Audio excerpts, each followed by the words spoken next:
and I've just titled this 10 Hebrew Words You Should Understand. It's not so important.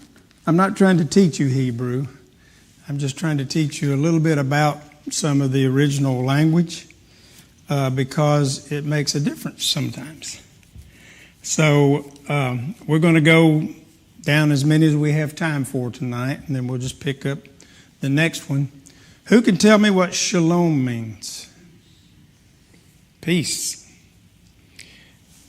I don't know if you've visited very many other church organizations, but when I speak for the Gideons, we of course go through quite a few, and some of the churches have a statement when they greet people. They'll say, "Peace unto you," and you respond, "Peace unto you," and that's very biblical, and it's very New Testament, and there's a specific reason for that. The Hebrews did it too, but the word shalom has a very special meaning.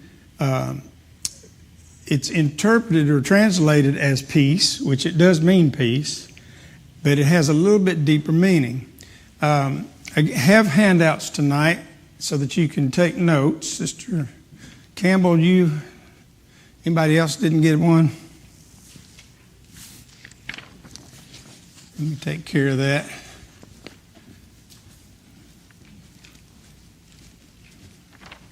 Gracie, did you start? Okay. All right. This is a topic that Jesus really tried to drive home to his disciples and his apostles. And so I thought it would be a good word to start with. Shalom.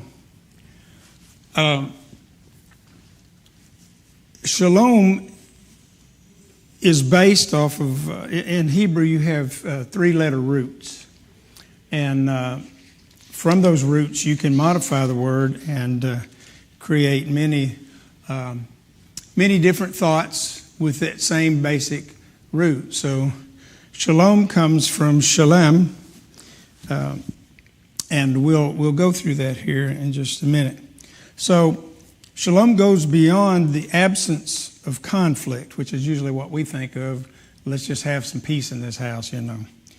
It means a wholeness or a completeness or a well-being. So I would write, if you're going to take notes, I would write completeness, because this topic and this sentiment returns in several of these words. So when someone wishes you peace, or Jesus talks about peace, he's not talking just about, just get along, right? So he's talking about a deeper commitment in peace. And the Bible speaks of shalom. It speaks of the peace that God intends for all of creation. The kind of peace that mends what is broken and heals what is hurt. So this is a whole lot deeper than just our saying, it just means peace, which is what we always have understood. So from the Hebrew way and the ancient way of thinking, it goes further into mending. It's an action word. It's a mending and helping people in their life. When you say shalom, you're speaking God's best for someone's entire being, completeness. Imagine the impact of praying for shalom in your own life, in your relationships, and in your community. God's peace isn't just a calm. Shalom is restorative, it's all encompassing, and it's life-giving. In the New Testament, shalom is interpreted as the embodiment of peace and reconciliation through Christ. It signifies the fulfillment of the Old Testament promise of complete well-being found in a relationship with God. So you see, shalom or peace goes much further than just be calm. For instance, after his resurrection, Jesus often greeted his disciples with, "Peace be with you." John 20, 19, and 26, emphasizing his role in bringing peace. Additionally, shalom represents the reconciliation of all things to God through Christ's sacrifice, as stated in Colossians 1:19 through 20. So we read that. I backed it up a little bit. I went to 9. And this is what it says. Colossians 1:9 through 23. And so from the day we heard, we have not ceased to pray for you, asking that ye may be filled with the knowledge of his will in all spiritual wisdom and understanding. Now this is a deep prayer, but this is a shalom prayer. So as to walk in a manner worthy of the Lord, fully or completely pleasing him, bearing fruit. So it continues on, bearing fruit in every good work, that is the deeds that you do, and increasing in the knowledge of God. Be strengthened with all power according to his glorious might, for all endurance and patience with joy. Give thanks to the Father who has qualified you to share in their inheritance of the saints in light. He has delivered us from the domain of darkness and transferred us to the kingdom of his beloved Son, in whom we have redemption and forgiveness of sins. The preeminence of Christ, verse 15, he is the image of the invisible God, the firstborn of all creation. For by him all things were created in heaven and on earth, visible and invisible. Who's he talking about here? Jesus. He is the image of the invisible God. In other words, he's the manifestation. We can see him.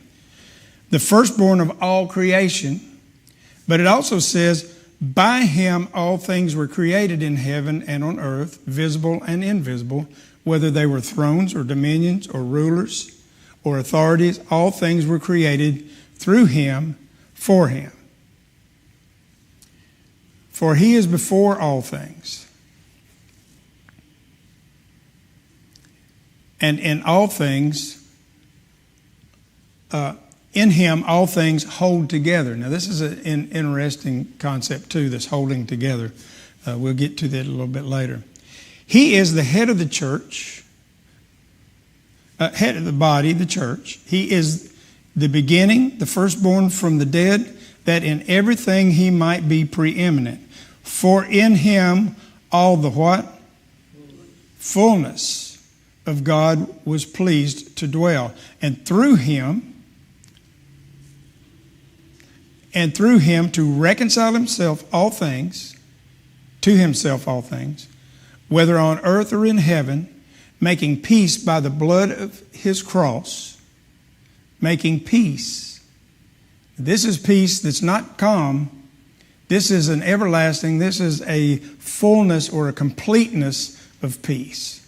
But it only comes through him reconciling us, whether on earth or in heaven, making peace by what? The blood of his cross. And you, who once were alienated and hostile in mind, doing evil deeds, he has now reconciled in his body of flesh by his death, in order to present you holy and blameless. This blameless, I put a note in here, is tamim. In Hebrew, it means more than just, I didn't do anything wrong. When the Bible, Old Testament, New Testament, says blameless, he says you weren't crafty. You weren't playing games. You weren't messing around. You know, some people, some of the priests, they would kind of, and the rabbis would do it too, they would kind of bend things in their favor when it came to their preaching or their exalting of the word or the way that they established law and the way that they presented judgment. They would do what they wanted to do, and for their own, that's craftiness, that's being blameful. But blameless is more of an integrity type thing. Order to present you holy and blameless and above reproach before him. If indeed you continue in the faith, which means there's people that don't continue in the faith, stable and steadfast, not shifting from the hope of the gospel that you heard, which has been proclaimed in all creation under heaven, and of which I, Paul, became a minister. If we go to Isaiah 9, Gracie. For unto us a child is born, to us a son is given, and the government shall be upon his shoulder, and his name shall be called Wonderful Counselor, a Mighty God, Everlasting Father, and Prince of Peace. Verse 27 of John 14, peace I leave with you, my peace I give to you, not as the world gives do I give you. Let not your hearts be troubled, neither let them be afraid. Psalms 34, turn away from evil and do good and seek peace and pursue it. So you seek it, but you also pursue it, right? You look for it, do whatever you can to achieve that peace. But it's not a peace of calming. It's a peace of being connected with God and knowing that He is in charge of all things. Now, going back to shalom, throughout the scriptures, the emphasis on completeness reveals itself in various contexts. For instance, in Genesis, after each act of creation, God declared that it was good, implying it was a state of shalom, where everything is in its rightful place according to how God wanted it, right? That's the definition of good. So it's at peace, it's at shalom, it's at its rightful place. The idea of wholeness resonates through the laws and practices prescribed in the Torah, aimed at fostering a community living in harmony. Jewish blessings often invoke the term shalom, emphasizing its importance in daily prayers and well-wishing. This practice reinforces the desire for peace and wholeness in oneself and in others, illustrating how shalom remains a fundamental aspiration within your faith. So shalom, you wish it towards others, you wish it for yourself, and it starts in yourself, and that completeness rolls over into your deeds, what you do, your actions, and it applies then rolls over to others. You with me? So shalom is much, much deeper than what we often think about. The contemporary relevance of shalom, meaning in the Bible, cannot be overstated in a world often marked with conflict and division. The principles behind shalom encourage individuals and communities to strive to dwell together. And when they talking about dwell together in peace, they're talking about we in our community, we wish people peace in that we give them the gospel. They call it the Torah. Torah means instructions. But we offer them the gospel to help bring that realignment in their life and that peace in their life. The peace being their connection to God. Because they won't be at peace just from the words. They won't be at peace until they make the decision and they accept Him and they receive His Spirit. So that's the kind of peace that you want in individuals that are in your community. So then the community becomes, as a whole, receives that peace. I won't go through all of these. Let me go down to the spiritual aspect of shalom. The term shalom, meaning in Bible, transcends even a mere greeting, although we should greet people and hope that they do achieve this completeness of peace. It embodies a profound spiritual concept.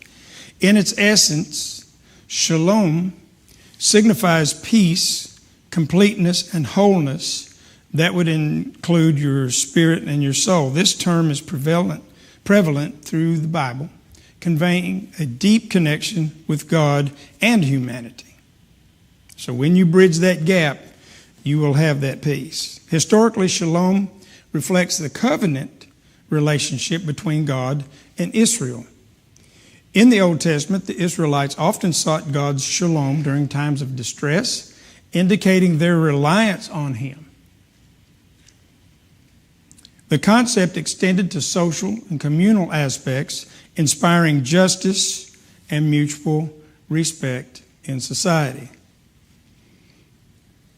I've mentioned this before in studies. There's a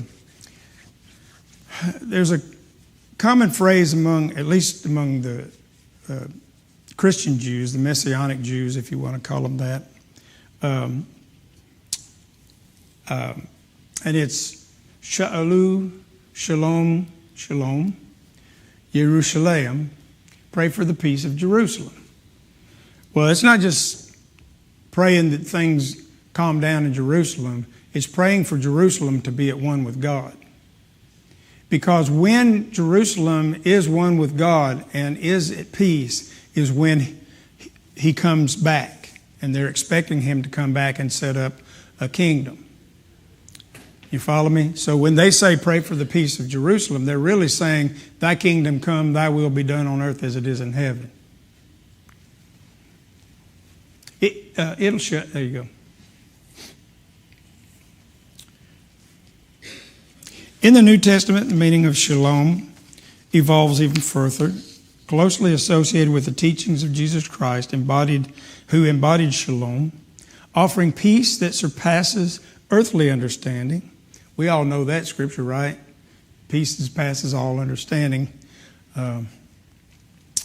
And it's true because in our humanness, especially outside the Spirit of God, we have no concept of what peace is and the peace that He can bring.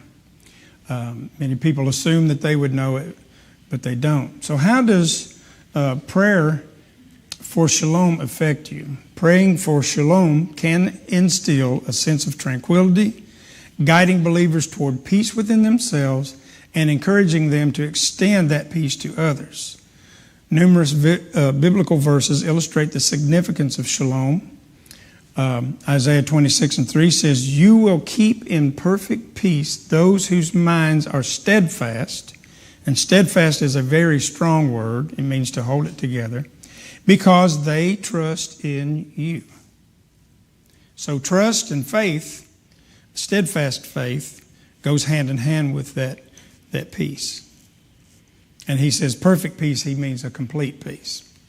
Romans 15:13, may the God of hope fill you with all joy and peace as you trust in Him. There's that trust again and faith. Philippians 4:19, whatever you have learned or received or heard of me or seen in me, put it into practice, and the God of peace will be with you. So seeing and doing not only for yourself, but doing for others will bring that peace because it will connect you with God who wants you to enjoy that peace. Let's see here. I got two-sided. Within religious practices, shalom serves as a guiding principle for worship. In many faith traditions, worshipers invoke peace as part of their prayers, aligning with the biblical mandate to seek peace and pursue it, as we just mentioned. Gathering in a communal worship often includes the expressions of shalom, reinforcing mutual care and support to others.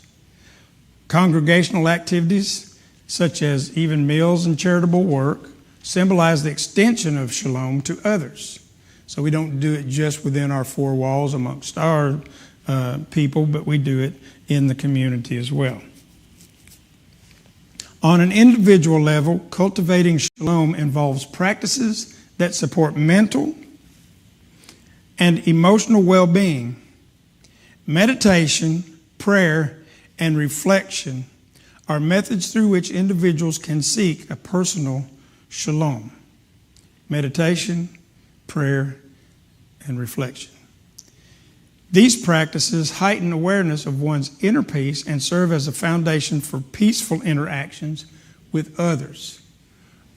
There are situations in the secular world where they'll teach, I don't know, maybe a medical professional or some other professional to practice things ahead of time so that it becomes a gut reaction. Right? You know what I'm saying? Like in first aid, stuff like that. First thing you do is just do this. Check the pulse or check for breathing. And we should do that in our own lives. If we're having problems with a certain thing, we should look at what the scriptures are that bolster that and encourage us to make that change. And when the Spirit moves on us, because it's going to happen through the Spirit of God, not through our own will, but we condition ourselves to move and to act. And I can tell you there are people that will not make a decision on certain things until they have talked to God.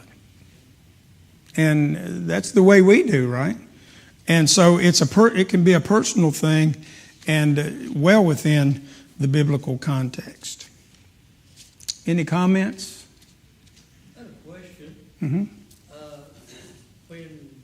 When they speak peace to people, they use a gesture like this. Yeah. Do you know what it means, what they're doing? Well, in some cultures, it's kind of like an accent on the words, peace be with you, because they learn them at a young age. Mm-hmm. And especially if it's in a different language from what they're used to. Is it similar to like a salute to an army person? Mm-hmm. It's like a greeting. We don't say anything. I mean, in the military, yeah. You don't say anything, but you salute the officers. Right. Well, you have bowing. But I just noticed they do this on TV. Mm-hmm. When they, You're offering yourself to them. Okay. Most of the time, it's like a hospitality thing. What kind of significance that gesture carries. Yeah. Never really thought about it. Yeah. In some cultures, shaking hands is taboo. You don't shake hands, especially with your right hand. Yeah. I won't tell you why because it's church setting, but some places you grab each other's wrist. Eskimos rub noses. We all know that. That's a little more personal. Right hand or right side represents authority. That's why Jesus sits on the right hand of the Father in heaven. Mm-hmm. Yeah. That position represents authority. Yeah. What we have to do is we have to look at our modern life because, I mean, it's good to learn Hebrew culture from the time that the Bible was written because it helps you understand things. But it doesn't mean we have to turn into Hebrews, or Jews. So I did have one more. Yeah. When Jesus rebuked the storm, he said, "Peace, be still." Is he still using in the category shalom? Yeah. When he says, "Peace, be still," to the storm? Yeah, because he's not speaking just a calmness. He's speaking a stop, and I'm in control right now. I have something to do. So it's a completeness of peace. The question was about Jesus speaking peace to the storm. So it was a deeper meaning for those that are around them. To me, if I can use a modern day terminology, settle down and behave yourself. Yeah. Shut up and sit down. I think it's like peace. Settle down, behave yourself in the storm. Yeah. Yeah, absolutely. But I didn't know if it fell in this same category of shalom. Yeah, but basically, it's like he's casting peace upon that storm. Yeah, it's not a pacifist peace like we do. Oh, I want to just have a nice peaceful rest, where there's no action to that. But in these terms, he's speaking peace to the storm, which is a completeness, right? It's a fullness of peace. So it means, well, what's he going to have peace? The waves? Well, you also have the wind. Well, you also have lightning. Everything's got to be When he speaks peace to it, it all has to submit. And then it has to be connected to God to be shalom. It has to be connected for its completeness. So he's saying, in my authority, as part of the Godhead, I can speak to nature, and it has to have peace. Which goes back to his creative powers, where it says that he created the heavens and the earth. So it's a very strong, that's a good point, it's a very strong statement.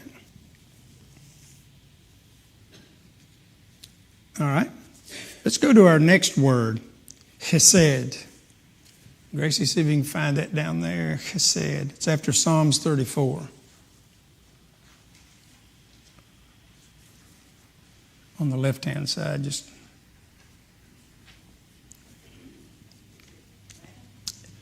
Chesed, yep.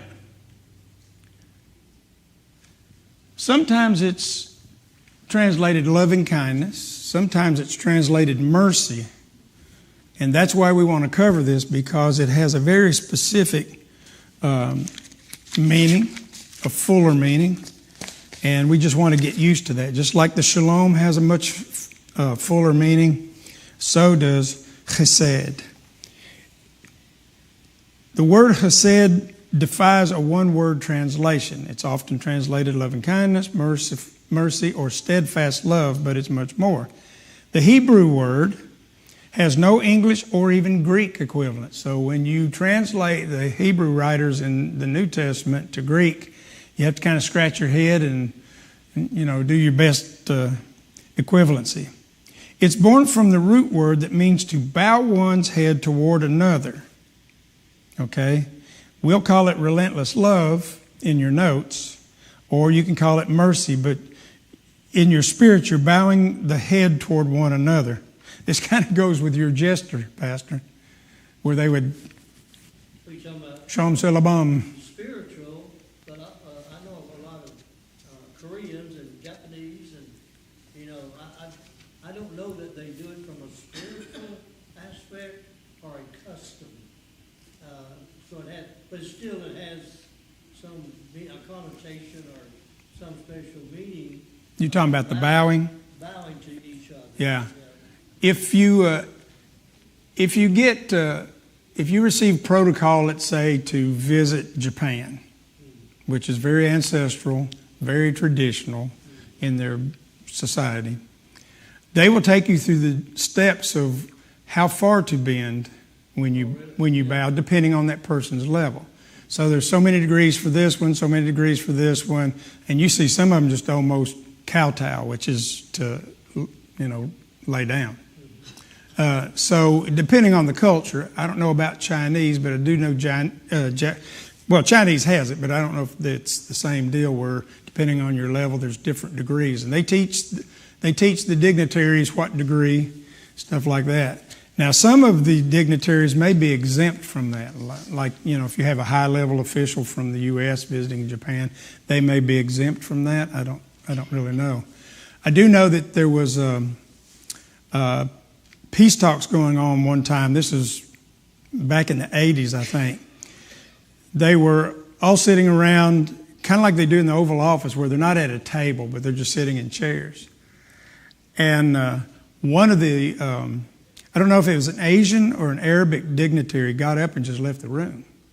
And so the aides went and conversed with him, and they said, "What is wrong?" He says, he sat with the sole of his shoe facing me, which was a bad sign. Like I'm going to, I guess. But anyway, so, depends on the society and stuff like that.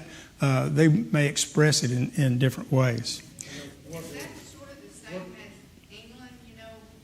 The curtsy and the bow, yeah. Working with the Koreans, they do a lot of bowing to one another, but I really didn't know the high significance of it. Yeah. I ate with them, I worked with them. We organized two Korean churches and 3 Korean missions. Yeah. And they did a lot of bowing. Yeah. Like I said, I would bow to them, but I didn't really know the significance. Yeah, I don't know. I know, all those are Asian Korean, Chinese, Japanese. I don't know. I'm trying to think of another country that does it. I can't think of one. Maybe From the Jewish aspect, what is significant? So Jews bow also? they not necessarily to each other, but they do they did in the temple, of course. Not necessarily one of I can't think of a time that I saw it. I've seen it, but I really don't know. But this chesed, it's kind of that same spirit. You're bowing toward them. In other words, you're giving them the recognition. It's translated loving kindness, mercy, steadfast love. So that means that you yourself are holding yourself back, and you're offering this gesture. It is a love that is unshakable. It is a mercy that never ends. It's a kindness that is persistent. So, mercy, loving kindness, that word means something just a little bit more than being nice or forgiving somebody. It's having mercy. It's extending yourself far beyond what you really what most people really would. In the Hebrew, Proverbs 20:28 says, Chesed we met, Yisharu Melech, Melech is king, we Sa'ad Ba, he said, there he goes again, Chesed, Kisal, that is mercy, Chesed, and truth, we emet, preserves the king. Mercy and truth preserves the king, and he upholds his Ba Chesed, his loving kindness, in his throne. So he's basically saying, if the king, in his power of the throne, provides mercy and truth, it will preserve his kingship. So that's how important it is. So he's telling us in Proverbs 20 and 28 that if you want to be a long-lasting king, extend chesed, extend mercy, extend loving kindness. And loving kindness is deeper. It's really feeling for the people that you are ruling. And there were kings that did that and were successful. And then there were kings, as soon as they got in power, just went, berserk. So it's a good admonition, and that's just one example of the word chesed. It's a relentless love.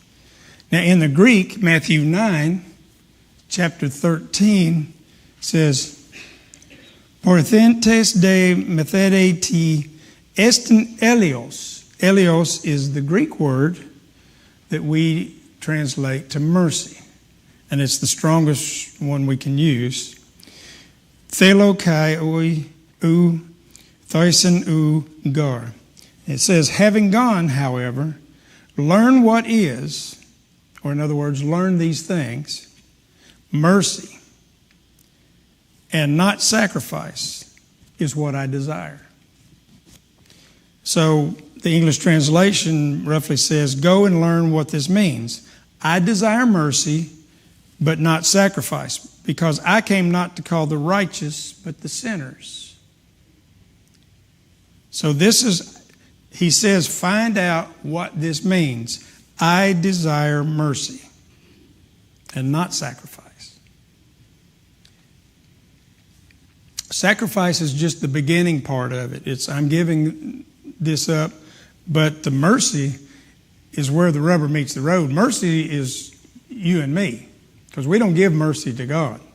But he says, rule in your throne with mercy, loving kindness, these things, and you'll have a strong kingdom.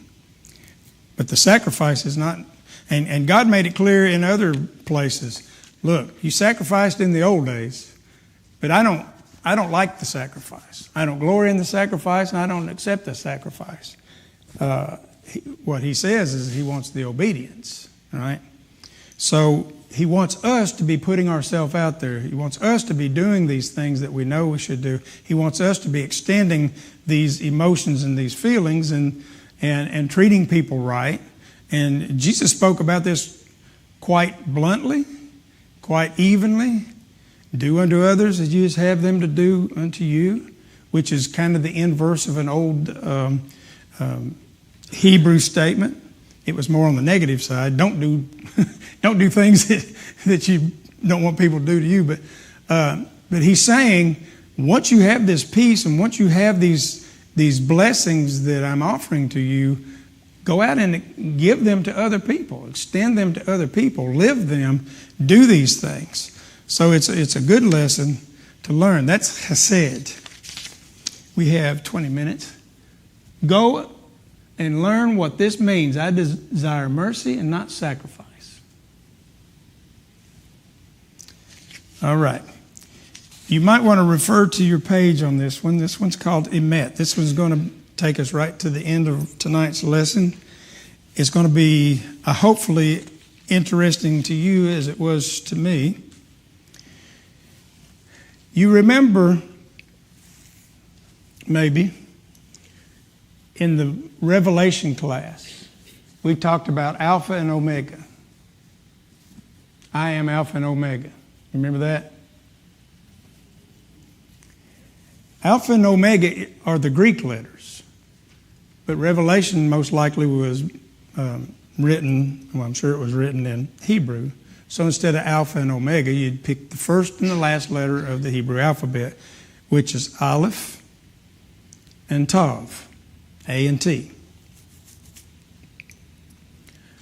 The word Emet starts with Aleph and it ends with Tav. I'm going to show you a graphic here. You can see it in your paper here. Remember, it reads from right to left. That Aleph looks kind of like an X. And then you have the Mem, which is in the middle, the M. And then the last one is a T. It's like blood on a doorpost. Okay? The Aleph is really an ineffable word. That means you don't really pronounce it because it's more of a breath. But you do pronounce the vowel that goes with it. And then you have Mem, which is the M sound, and Tav, which is the T sound. So you have Emet. All right? It means truth. In its very basic form, it means truth. When the Bible calls God Emet, he says he is the God you can depend on. Truth, Emet, really means something that's foundationally strong. You can't wreck it. You can't change it. Okay? The one whose promises will not fail. Emet, truth. In a world that often feels shaky and unstable, Emet reminds us that we can cling to God's words because they are solid, trustworthy, and eternally true. Okay, you remember I said that root words typically are 3 consonants, and then the Hebrew builds off of that. I want to show you something. Let's see. Do you guys have the alphabet on the next page? On page 11, I think it is. It's numbered 1 through 28. Okay. Reading again, right from left, there's Aleph. Look at 14. 14 is the Mem, that's the M, and then 28 is the Tav, the T. When you read the very first sentence of the Bible in Genesis 1:1, it says, Bereshit bara Elohim. Bereshit means in the beginning or at the very front of. Bara means he created from nothing into something, Elohim, God. All right? So in the very beginning, God created out of nothing into something. The very next word is E-T or Et-T, Aleph, Tav, the first and the last letter. Okay, number 1 and number 28. That's the next word in that very first verse of the Bible. And what that means is the very next thing I say is the direct object to attribute to this statement. And that says, in the beginning, God created the heavens and the earth. What did God create? The direct object was heavens and the earth. That doesn't sound like much, but that is the rule. And that et is very important because the aleph, being the beginning, is silent, but it is a silent, strong witness. It comes from the paleo symbol of an ox head. That's why it has the two horns at the top. And if you ever see it, it looks like an ox head, kind of tilted. And it represented God, it represented power and the silent workings of an invisible God. Mem represents water or salvation from water. It has a pretty deep meaning, just the letter itself. All the letters have very deep meanings. And then the Tav, we know, is a deliverance to life by having the covering over the doorpost. So, Emet encapsulates the word of Jesus being the Word, and Jesus being the truth. Jesus said, I am the truth and the life, right? And so, even in that, they see that. But here's the thing, if you take God out of there, the Aleph, you have Met, not Emet. Met is death. So without the Aleph, you have death. So this is just an example of how Hebrew works. And this is why we get some of the understanding that we get and we go, what do they mean that has a deeper meaning to it? So emet, truth, means more than just something that's true. It means something that is unshakably true because it's connected to God. And God provides the middle and the end of all things. So it's a completeness in truth. Since truth is all encompassing,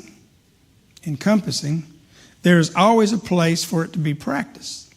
There is literally no place or experience that is exempted from the presence of truth. And therefore, there is always the demand to live in its light. God himself is called the Spirit of Truth, Ruach HaEmet. The word emet comes from the verb amam. Amam means to support something, make it firm. To express the image of strong arms of a parent holding on to an infant to keep the infant secure and safe.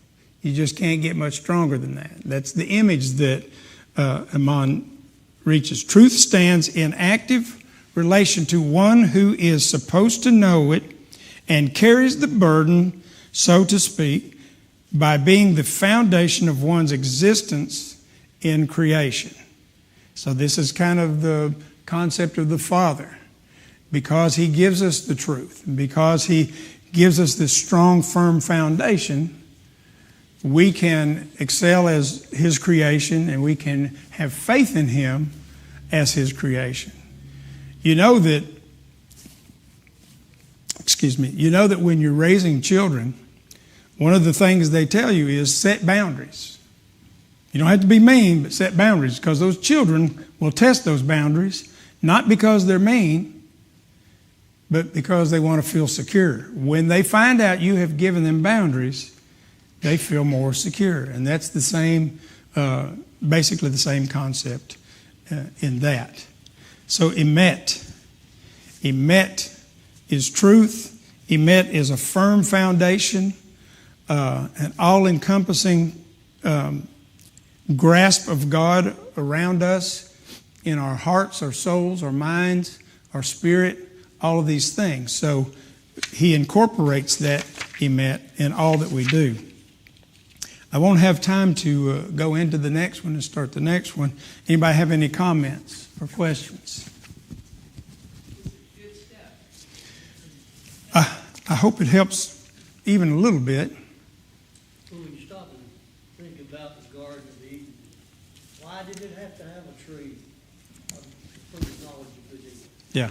Why did God have to put it there? Because man had to have a choice. Yeah. Otherwise, we become robots to God. Yeah. When you stop thinking, you could have left the tree out.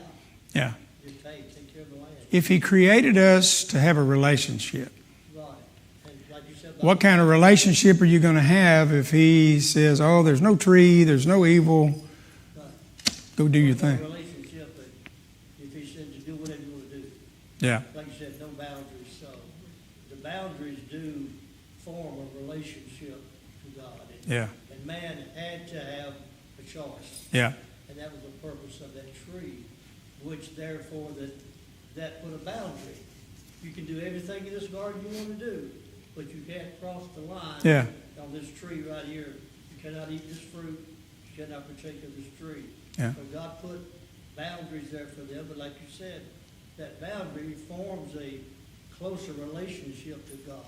Yeah. For one thing, they are obeying God. Right. They're not. So there is an act of obedience. Yeah. And it goes along the tree. And then there's also, as I said a moment ago, the choice. Man has a choice. So you do have your own humanity, I guess is what I'm trying to say. Yeah. You can still be yourself and not just be something God made. Yeah. But you have your own identity. I am who I am. And then I have to obey God here. And then I have a choice whether I want to do this or not. So that personalizes our identity. Yeah. But like you said, the boundary also gives us a security and a relationship with God. Yeah. And God's okay as long as I don't touch that fruit. And it's a simple thing because even a child understands boundaries. Right, they do. Because there's sometimes I can do things, sometimes I can't. So I don't know what you call it, but I know there's a limit there. 1, 2, 3 minutes. Yeah. There's a real famous discussion about Adam and Eve in the garden and the fall.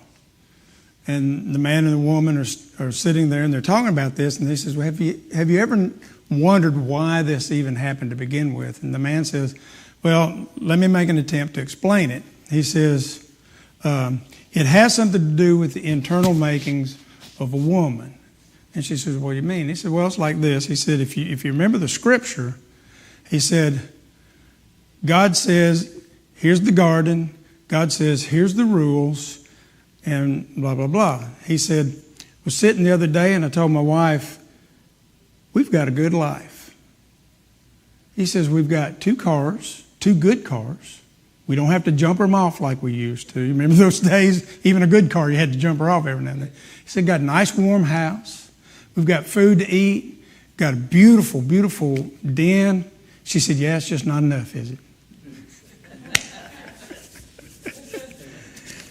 We would be much more than a piece of furniture, just something that God had made, but He did not give us choice and give us our own identity. Yeah.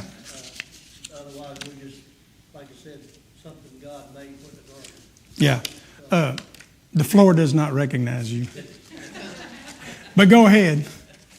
When you do these studies and get into the Greek and Hebrew, do you find that as you dig deeper, the Bible becomes more alive, or is the King James Version enough? That's a real good question because I do find things come more alive, but you don't have to really say, well, I mean, it's stuff like this. We know what truth is, and we know God represents truth. God presents us truth. These things bring it a little bit closer to home that we're wrapped up in that truth, and we should be, in all that we do, we should be extolling these characteristics. But you can read, the King James is actually a very good translation, in my opinion. There are problems with it because it's a translation. And there's problems with all translations because you don't have words in one language and you can't express stuff like this, even in Greek. In my Greek class, the professor's teaching us to do interpretations, and he's given us examples.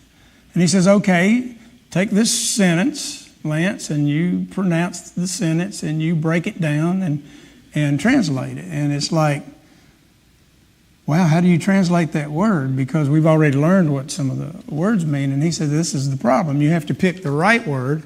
Well, if you're in King James 1611, right, 1611, the year 1611, those English words have changed, right? So we still use them. And if you're an old King James person, you might pick up 90% of the nuances in the meaning, changes in the meaning, but you might miss some of them. It's like the famous one, "Go up, O Baldy."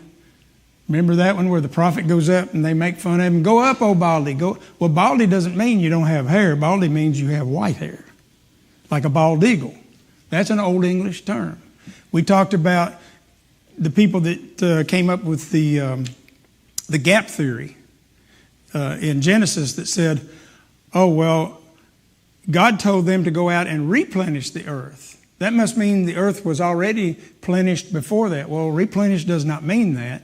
And the old, if you get an old English concordance from that time period, there's only one definition for replenish, and that means to go fill up.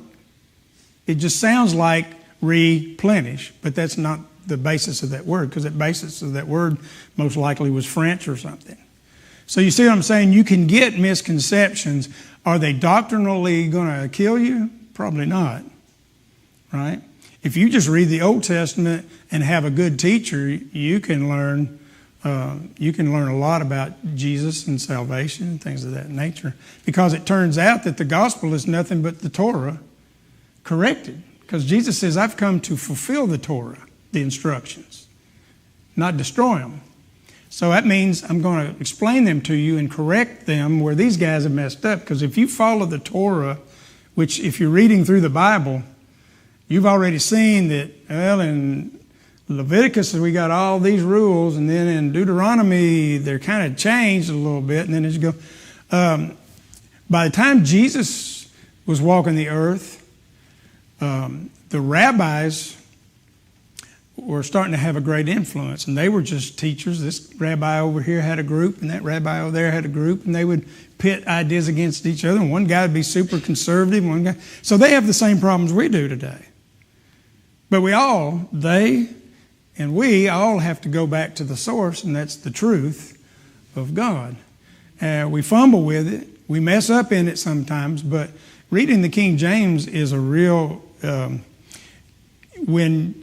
When the king actually commissioned that, he commissioned it to be artistic. So when they were told when they translate it to use great and grandiose translated words. So it wasn't really designed for a commoner necessarily. So you've got that enhancement in there too. But there's a... I'll close with this. There's a gentleman named Nehemiah, which they pronounce Nehemiah, of course. Nehemiah, his job was to be like a proofreader for this library, and he's gone all of his whole life. He's been going through these things and these old manuscripts and stuff, and they've recently opened up the Vatican Library. You've heard me talk about that before. There's stuff in the Vatican Library, people have no clue what's in there, because some of it you touch it and it just crumbles. Some of it, they won't even let you in there. Well, they let him in there because he had this experience. And he found some Hebrew-written New Testament documents and translated them. And he talks about how well our modern-day translations have been performed. He said, now, we have the problem of it doesn't match the Hebrew as close as you would like, because there's just no word in Greek to do that. And maybe in English there's no word. So he says, my bottom line is we haven't really lost anything as far as manuscripts and translations. He says, so there's a lot that can be trusted and is truthful. Are there variances? Yeah, there's variances. Why did this guy not put this verse in? Why did this guy put this verse in? And there's all kind of hypothesis. Well, he didn't like so-and-so, and he didn't like so-and-so, but it doesn't change the fact that Jesus came, was resurrected, fulfilled prophecy. There's just so much of the Bible that is so accurate that, in my view, the King James is still a really, really solid translation. Well, from your last lesson, we learned from your mother that Mary and Joseph were in the stable with Jesus. Yeah. We looked through the Dead Sea Scrolls and we haven't really found that yet. But she could have been ahead of her time. Mary and Joseph and the baby were lying in a manger. No, Grandma, that's not. That's not what that means. The Church of God Prophecy Organization went on record several years ago stating that we accepted the King James Version as our Bible and standard. But then there was Brother, what you call the Greek, Yeah. Joe Headquarters, white Indian. I can see his face, I can't say his name, and he was saying... Was it Mendoza? Well, I'll think of it when I get home. He's well known there in Headquarters, and great man. But he said, no, the Greek Bible is the most accurate. So we, as a church, went on record admonishing people and our ministers to use other translations. Mm-hmm. But this is the official Bible for the Church of God Prophecy. Yeah, see, I tell people, especially non-church people, I'll tell them, certain versions to read that are easy to read, because if you're not grown up in the King James, you can just give up. But you read that, and then I said, always ask questions, because there's some things that that needs a little bit more explanation, and that's true for all of us, really. But Brother Winkley made a statement one time: if you want to hide something, I can't remember if he said from a Church of God pastor or Church of God minister, put it in a book. yeah. So we wasn't reading anything outside. We weren't expanding. If you want to hide it, put it in a book. We weren't expanding. Put it in a book, and they'll never see it. So they do admonish us to venture out, study, read some other stuff, Yeah. other material, Yeah. read other, like on the my Bibles that I study, that I work with and prepared sermon. I've got 20-something Bible translations. Mm-hmm. And I go sometime to every one of them. Yeah. When I'm trying to find a point that what it really is. Yeah. Go to every one of them and see what they say about it. Yeah. So I do all the time, every week, venture out into those other Yeah. translations, those other commentaries to get, some of it's history, Yeah. some of it's like what took place here, where it took place, things like that. Some of it is biblical and doctrinal. Yeah. So you have to venture out there to really get some type of true understanding of what you're saying. There's a lot of facets to it. I mean, being a knowledgeable Christian, it could take up your whole time. I mean, really. I'd say one time, did you read where Judas went out and hanged himself? Yeah.